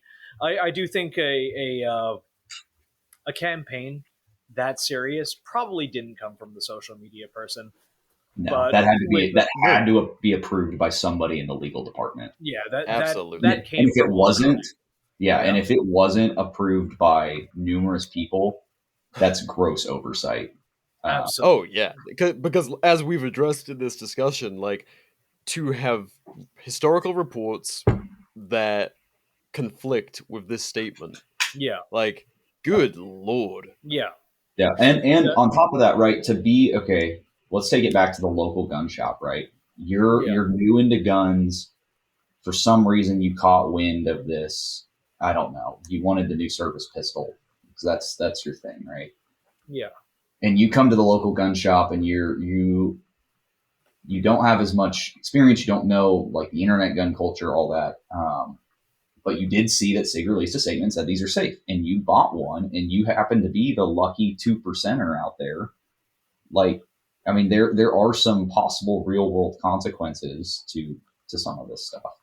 And to backtrack, kind of what we talked about earlier, right? Like of them not addressing things. Look at the 365s back when those first came out, right? We're on So what? that's something I wanted to get into because we currently we're establishing a pan. We've got the P320, we've got the Spear, yeah the 365. Yeah, so the 365s and Military Arms Channel or MAC, however you want to address them in the industry. That's kind of where this like for me that was when I first saw SIG issues and I was like, okay, this is kind of weird, whatever. But like they're on Gen like 3, and it's not Gen 3 as in denoted SIG P365 Gen 3. It's by like serial number range, and these yeah are like quiet revisions. There was a Yes. few things out there of like, hey, submit your serial number, and they kind of did this with the 320s as well. Like this is where there was never a blanket statement again, bringing back to Daniel like, hey, there are problems. Let's address them, that kind of thing, or at least nothing that's and again, internet gun culture and things like that wasn't as substantial as it is now. So I mean, there's some leniency there, but right, we're on essentially Gen 3 of the 365s. I mean, they had striker drag problems that were abhorrent, like weird issues to where the firing pins were breaking, and then they redesigned the firing pins. And then Drew and I specifically, from being at the shop, have experience with this. So, right, the 365s, for those that for some reason don't know, it's a fire control unit, same with the P320, so it's modular. You can take it out, swap to a different grip if you like. When the 365 macros came out, right, you get the longer grips. You could change them out to like Icarus ones that are metal or thing, whatever. So there, it's the same kind of issue that some of the 320s have, where these trigger bars have a coil, well, not a coil spring, but there's a spring in the back that actually connects to the sear and the trigger bar, and those were breaking, and not with like high round counts. There wasn't really a like, hey, at this specific mark, change it out, and you can read it on the forums. You can read them in not leaked, but emails that have been posted out there where SIG's like, hey, don't remove that, send it in for warranty, right? We'll void your warranty if you do stuff but like you're not supposed to because that's an armor level task, right? But when Drew and I were at the shop, like we had these guns on the rental fleet and they broke. And there wasn't like a magic thing of like, oh, 400 rounds, 500 rounds. Like it just kind of happened at random, and there's not really a rhyme or reason to it, but it does happen. And it was low Yeah. round counts too. That's what I remember the most about it. It was maybe, a couple hundred rounds. Most people who'd rent these guns would put maybe a box through it, if that. if that. And I remember specifically getting our 365 XL back from RMA for this trigger bar spring breaking. They replaced it for us, sent it back. We had it out in the rental fleet again, and within the week, the brand new spring broke. So clearly a manufacturing issue with the springs, and this was something Brandon and I were talking about. Is the vast majority of companies don't make these individual springs and screws, the small hardware. They outsource that. Um, so clearly there's some costs being cut, or there were some costs being cut there in the initial production runs, that hopefully have been addressed. I don't know. I haven't seen any talk about this being an ongoing issue, so I'm assuming SIG's fixed it. But little things like that don't necessarily inspire confidence, especially because I bought one maybe a year after they came out, so I was probably in like the Gen 2 range. And I haven't been carrying recently because after all this stuff with the 320s come out, after thinking about all these old 365 issues, I've lost confidence in my carry gun. And it's not something I feel comfortable selling or trading in because I don't want to pass it off on to someone else down the line. Yeah. That's good of you, honestly. But crazy that it's come to that. Yeah. And to even be a consideration, yet alone like evidently a fairly valid one. Yeah. Yeah, and it's sad too because I think the gun industry in general has really been trending in a positive direction, as far as how open they are about problems like Daniel Defense we'd mentioned earlier.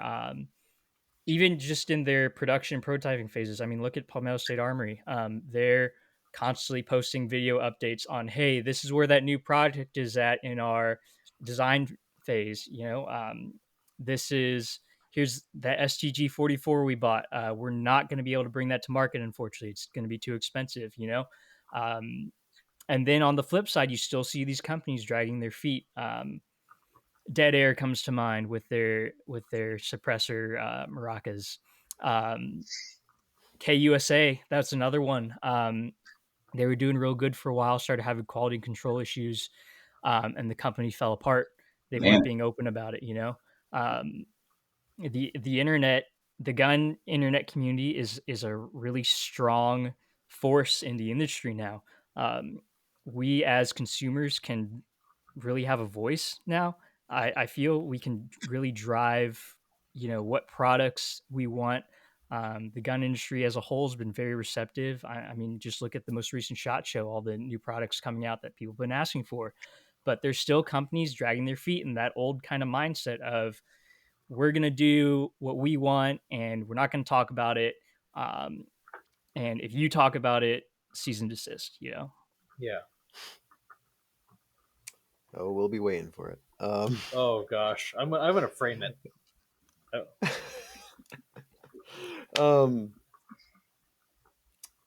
Yeah, where to go from there? I mean, we can touch on the MPX because that's the one we haven't talked about yet. Man, and here's the thing: I want an MPX, or I wanted an MPX, but I for a long time debated between an MPX and an MP5K. That was like, and I watched all the videos, right? I mean, I watched the Garand Thumb videos, I watched the Military Arms Channel stuff, but like the Military Arms Channel had issues, like accuracy issues, where, I mean, he shot it at a 20-yard group, a 10-shot, 20 yards, 10 rounds, 28.7 MOA with an MPX. And then he had to go get the barrel swapped out to a third-party company. And now you're in at, what, $2,700 for a 9mm sub gun?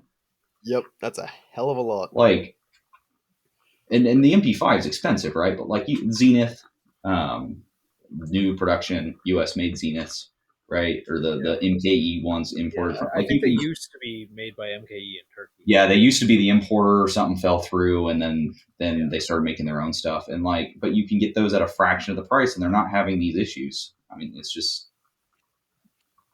yeah, it's a thing. You got to vote with your wallet. Your wallet and your brain, and like Drew was saying, like that is what's driving the industry. And if you stagnate and you have that lack of transparency, lack of responsibility for like amending these things, like Yeah. you get left behind. Yeah, and you can be the most innovative company, because that's the funniest part is the MPX, the 365, the MCX, the 320s, the Spears. Like, they're all innovative firearms in their own respect. They all did something weirdly different. The 365 kicked off the whole micro compact Glock 43X, whatever you want to call them, that are out there now. Like, that's what birthed the category, was the 365s. But like, you don't talk about the growing pains, and then it causes consumers to look at them and go, I don't know. And Yeah. and it's not, and this has been pointed out on numerous podcasts and numerous places, right? These are guns. This isn't like a McDonald's Happy Meal toy. Like, there is a possible real world consequence of this thing not shooting straight or going off when I pull the trigger. Yeah. And that has to be taken into consideration. Yeah, literally life or death. It really is. Yeah. I mean, especially in Drew's case, right? You're concealed carrying the handgun. Why, like, if it doesn't go off when I need it most, it's useless. Or if it goes off when you don't want it to. Yeah. Yeah. Yeah, now you're in jail or whatever, or hurt or dead. Like, I mean, it just, yeah, it's a weird thing for sure. And that's to bring it kind of all home, right? I mean, that's why I put this whole report together, is there wasn't really a centralized repository of, here's all the kind of weird things that people have noticed. Every time, what I've seen over the past couple of years is, every time there's an issue, people talk about it, they post about it, and then it just goes away.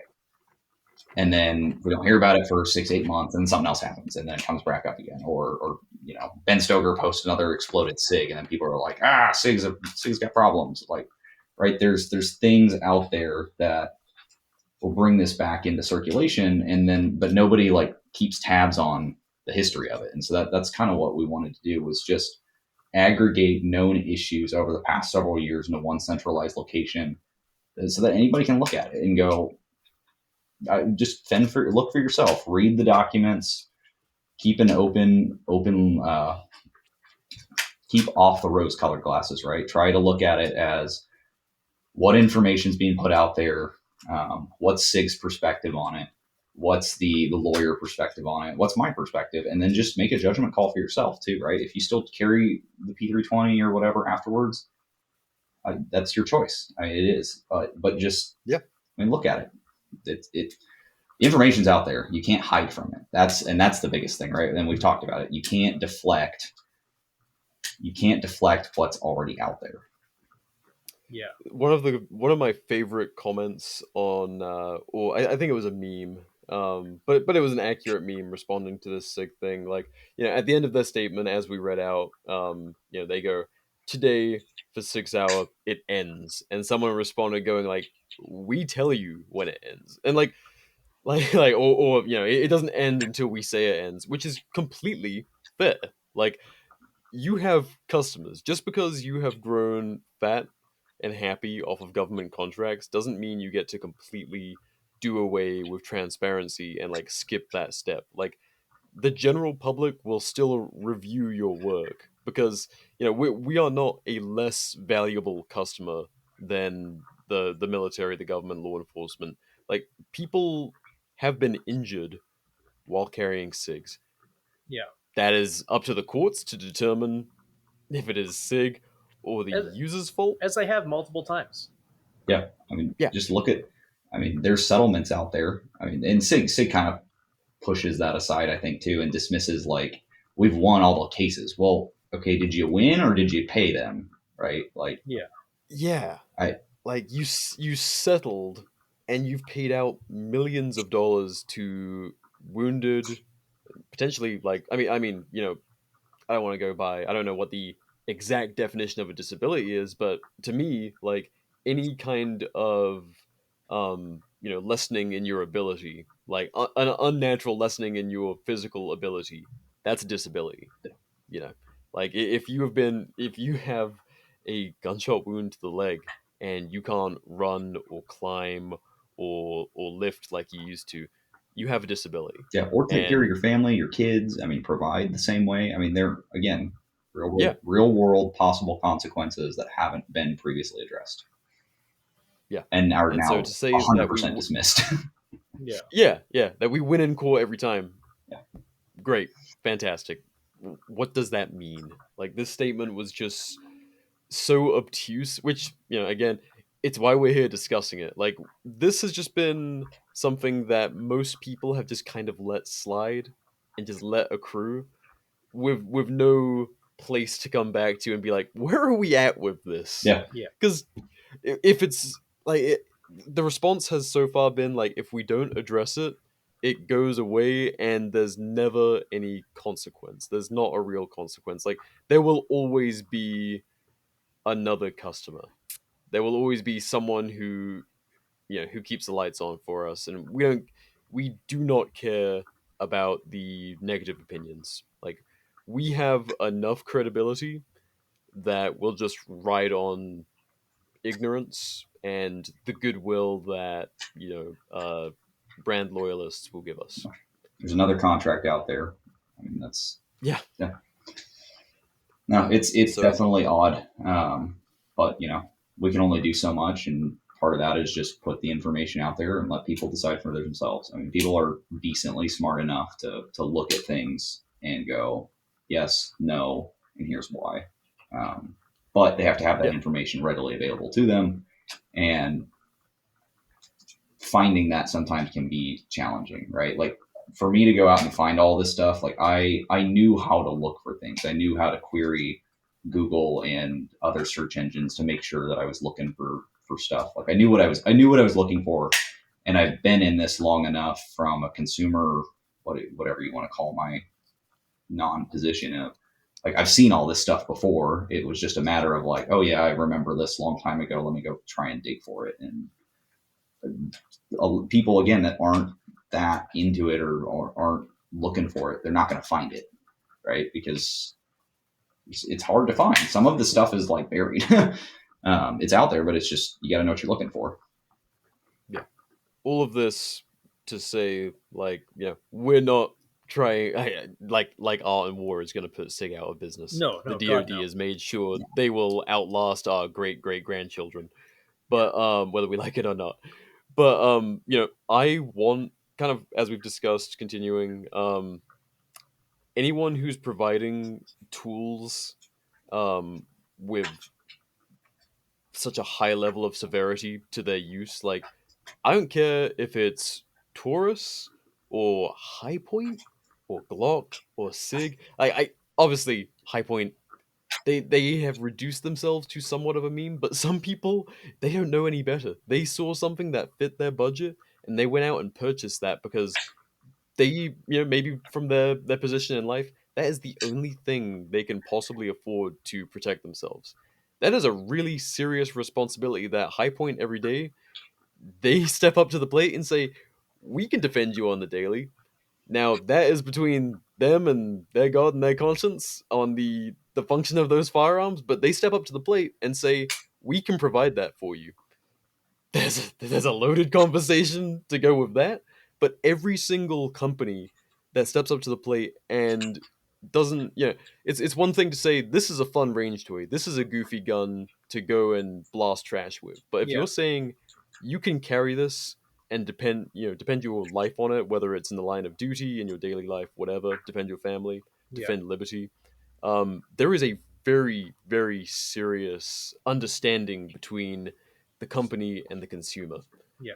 So I don't know. It's I don't know. I don't know what Sig's gonna do following kind of the reaction to the statement. Probably what they've been doing for years, Yeah. and Ignoring. not address it.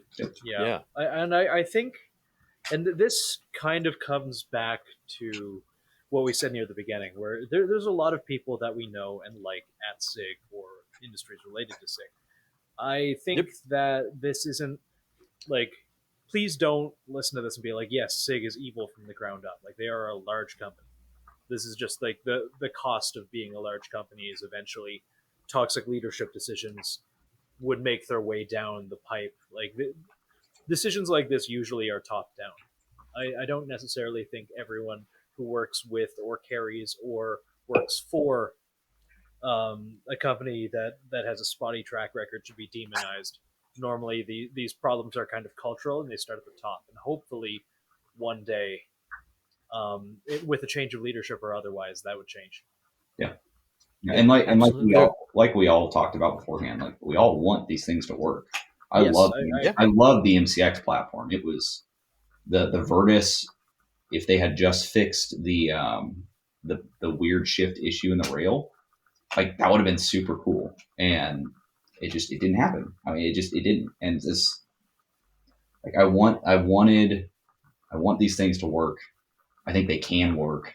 I think there's some issues out there that just, if they're addressed properly, it would ease the minds of people who are looking at the problems, have seen the problems, and then again the transparency side of it too. I mean, it's just it's a multifaceted issue, and not exclusive to SIG either. It's just SIG happens to be in the spotlight, right? There are other companies that have had problems that have swept them under the rug, quote unquote, that have 100%.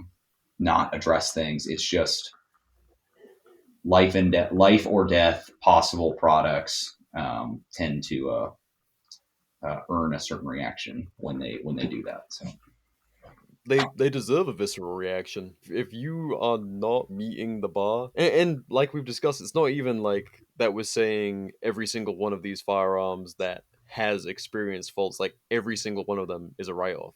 It's a confidence issue. I don't want to have a confidence issue with something that I'm only going to grab and like use it in anger, whatever, in defense of life, on the worst day of my life. Like, I don't want to have any confidence issues with that ever. Yeah. So, if you're taking the shot, you shouldn't be worrying about, is the bullet going to fly where I'm pointing it? Yeah. Or is it going to go into my femoral artery while I unholster? Yeah. Or is it going to explode one day? Because who knows what issue that ends up actually being, right? Like, yeah, that's something I'm curious about too. The out of battery stuff that's allegedly been happening. I didn't see a lot about it in the reports. I didn't see any. Oh, jeez. Wait, come on. So for reference for everyone who can't see what Brandon's doing, he has a 320 easing the slide back just slightly, and then actuating the trigger. Oh, jeez. Yep, that striker. For anyone who's listening, the striker did drop while the gun was out of battery, and again. There, you can get like. Let me try and do that Nothing with my on the Glock. Second. Yeah. So you can see the slide is off. I mean, there's that nick there, right? Yep. Yeah, millimeters for the Europeans. Yeah, but that's still out of battery. Yep, my USB can't do it. Where's my Glock?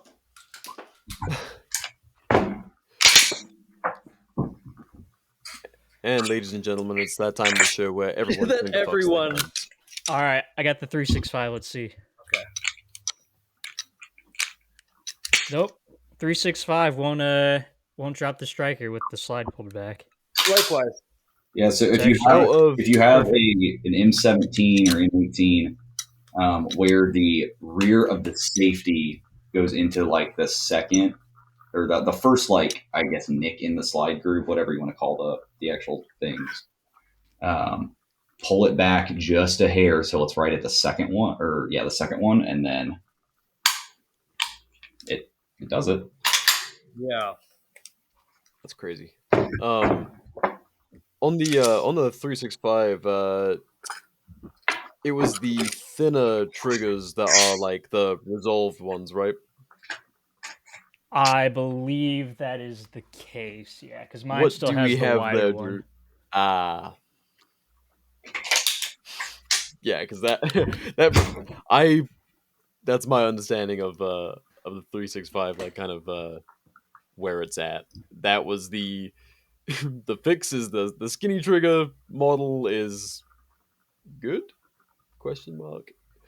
And if you have an older one, it'll have that fat trigger. But So no. um, Yeah, you learn something new every day. yeah, that is about as deep as I went into the 365.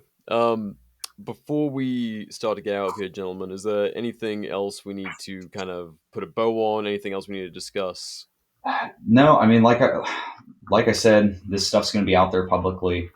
My Instagram page is going to have it. I think we mentioned beforehand the video should have it in the description. Um, Yeah, I'll post it up as well. yeah, and it's going to Yeah, be a please. public. We'll make sure that link. It's going to be a public Google Drive link. Download Yeah. it, share it around. There's a lot of information in there that is very technical that we didn't get into. It's kind of hard receipts. to discuss. Yes. Yeah. It's basically everything we have discussed in a semi-structured way. Like you can really dig into it, and Lord knows the rad score of this audience is high, so you guys can. That there is plenty to dig your teeth into in there. Yeah, there's lots of documents linked, lots of legal stuff linked. I mean, Yeah, multiple. some stuff on Sig's site themselves. Yeah, I did take archives of all the stuff on Sig's website. So if that magically goes missing, there are web archive backups of that. So That's excellent. I figured it was the more damning things on their website were put there due to court order.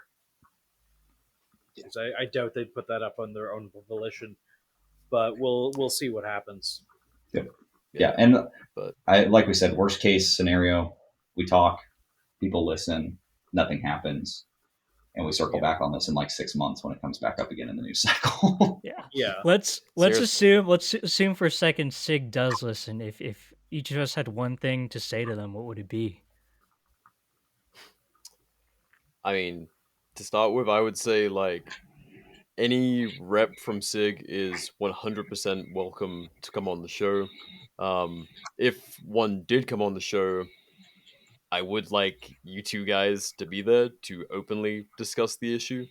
But the caveat would be like everything's staying in. Like it's unredacted. Like we have an open and honest conversation.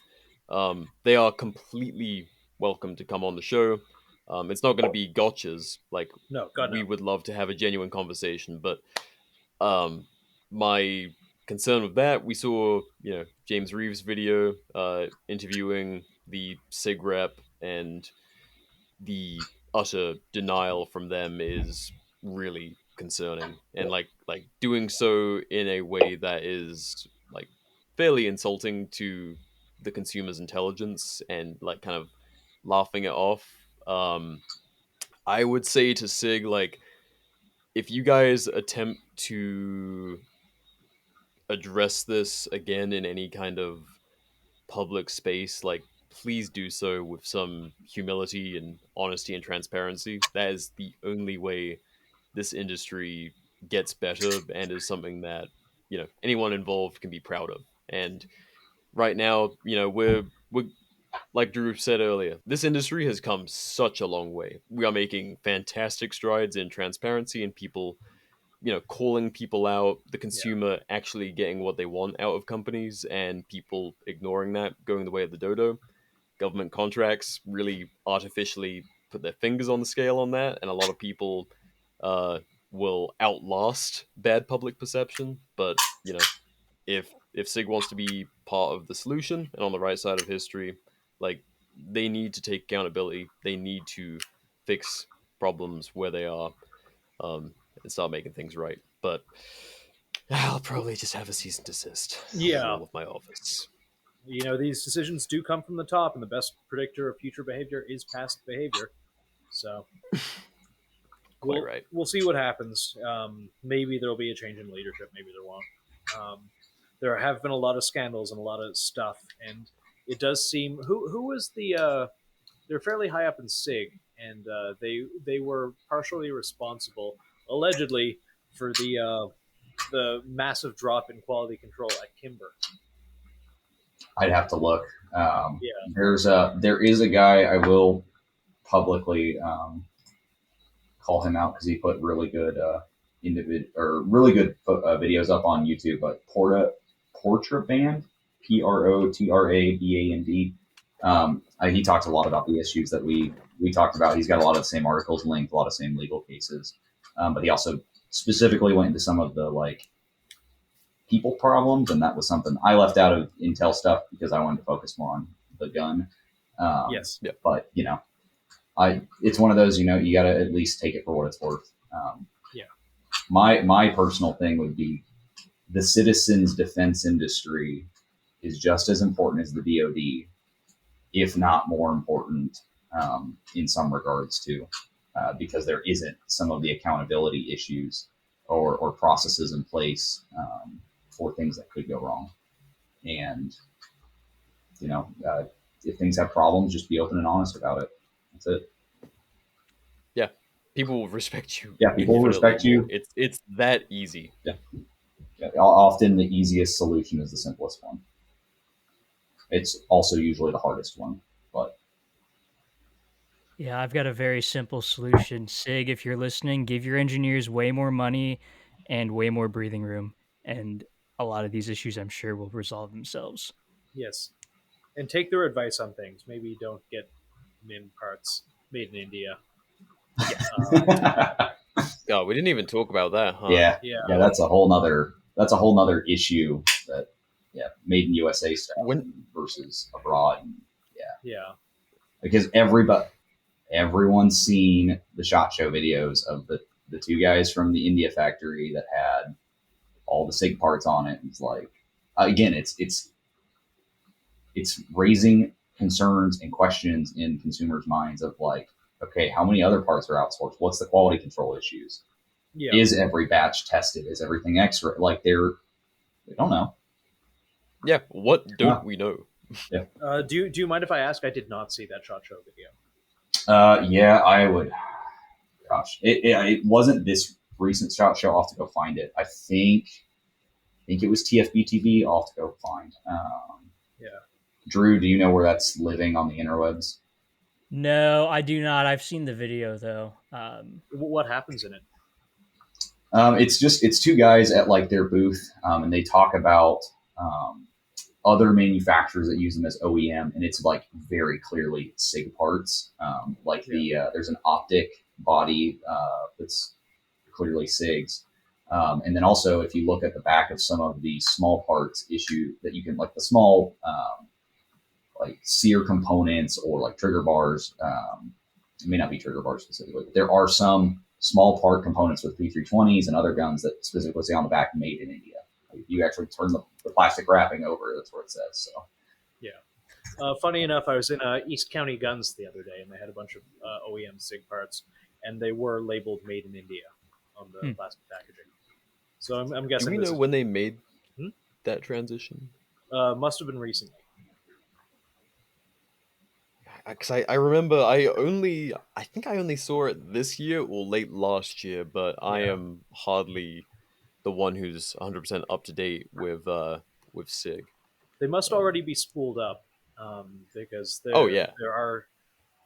If I had to guess, they likely went to an existing high volume shop and are simply having them churn them out. Yeah, it is out there. Just doing a quick Google search, you can find pictures of SIG parts made in India. I'll have to see if I can find that specific SHOT Show video. A lot of the OEM stuff's not going to be complete public knowledge or published as well. So, NIBE Group, NIBE Group. Yeah. I guess that is the Indian procurement source. Anyway, this is a whole other thing, but yeah, I'm not getting a date on when they switch to Indian manufacturing, but yeah, seeing as those parts are readily in circulation in Idaho, like it's been a second. Well, damn, gang. Drew, did you already said your piece to Sig, right? Yeah, I did. Giving yes. them more money. Yep. Help Nathan, your did you have engineers, anything? and they will help you. Yes. Yes. What do I have to say? I don't know. Yeah. I kind of got into it a little. I really do hope there's like a corporate and cultural shift because I'd hate to see the same thing happen. Well, it kind of already has. That happened to Kimber for similar reasons, switching to MIM parts, which can be viable in certain things done right. The cost cutting to like there's certain things where you can kind of cost cut and it's not really a big deal. Guns aren't one of those things. You know, if you're trying to squeeze every penny out of your manufacturing process at the cost of people's safety, you have a very very big problem on an institutional level that needs to be addressed. Yeah, you're in the wrong business. Yes.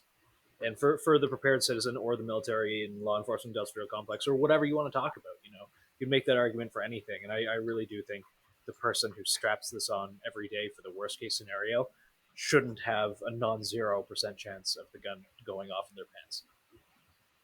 Yeah. Well, hell yeah, guys! That was thank you, Drew. That was a great replacement for dad advice for this one. Yeah. Dad advice feels somewhat somewhat wrong here. Infantilizing, I think, for yeah, that was dad advice for Sig. Yes. Fair enough. Absolutely. Yeah. All right, guys. Any last things we need to touch on, or should we head out here? We should probably talk real quick about where you can find us for the document. Absolutely. So I am on Instagram. That's kind of the only one that I use. And my handle is at BSEL107. And that'll, I'm sure, be linked somewhere. Yes, sir. That'll be one of the first things you see in the description. Yes. Gotcha. And I am DFZ_engineering on X and Instagram. I'll have the document posted on both socials. And like we said at the beginning, mine specifically is going to be in the highlights as well. So once I usually only do stories. The only thing I actually posted is my engagement photo. So that was important. But I do a lot of story stuff. There will be a specific highlight reel called Sig Sauer Intel Report. You can go there, click on that, go to the Google Drive link, and everything will be there. So. Awesome. And then we'll probably separately link the document just to make sure people, whichever route they go, they can find it nice and easy. Well, thank you, gentlemen, for joining us. As much as these journalistic episodes are, they're usually not very fun topics because if we're talking about it, like, it's generally pretty serious, oddly enough. But I'm really glad we had this conversation. I think it's something that's, like, plenty of people have been hitting on this point, and it's something that I'm really glad we got a chance to hit on a very serious note with you guys. So, really appreciate your time and the work you guys have put into these reports. And I think, like we said, this is not like a anti-SIG campaign. This is just for the historic record. This is for people, consumers, whether they're on an individual level or institutional level. This is for them to make honest decisions on what they buy, what they invest, and what they trust their life with. Yes, I do have one last point that you reminded me of. Please. Let's see, where is it? I did link it in the report because I thought it was important, and I wonder if this is what pushed some of this whole discussion. But the Washington State Criminal Justice Training Commission. So this is specific to Washington State, right? They made a statement publicly on the Sig P320 pistol series, and you can read it. It was published February of 2025, but it was in really short that there is conflicting information out there that's not being addressed, and it caused them to lose confidence enough that they banned it from current circulation for their LE. And that's, it's worth noting, right? No, I mean, it's not just a meme page, like an anonymous meme page, or like an individual consumer or a plaintiff. Like, that's a high level order to be like, we've lost faith in this weapon. Yeah, and you can think, anybody can think what they want of cops. That's a whole nother discussion. But for a state entity to go, not right now. That's something that it had to take time, money, effort. Like the people put thought and time to it, and you should at least give it a thought. And what you decide off of that, that's up to you. Whatever, make your decision, live with it. Just know all the information before going into it. 100%. All right. Well, on that note, Brandon, Drew, thank you so much for your time. It's been a pleasure. Thank you so much. And Yeah, thank you for having us. It's great. Always. Yeah, I really appreciate it, guys. No, I'm glad. likewise. All right. Well, guys, with that, best of luck, and let the comment section be a shithole. All right. Much love, everyone. Thank you guys for listening, and until next time. Peace. Hey, bye. Bye. Yeah. Oh, I did that too soon.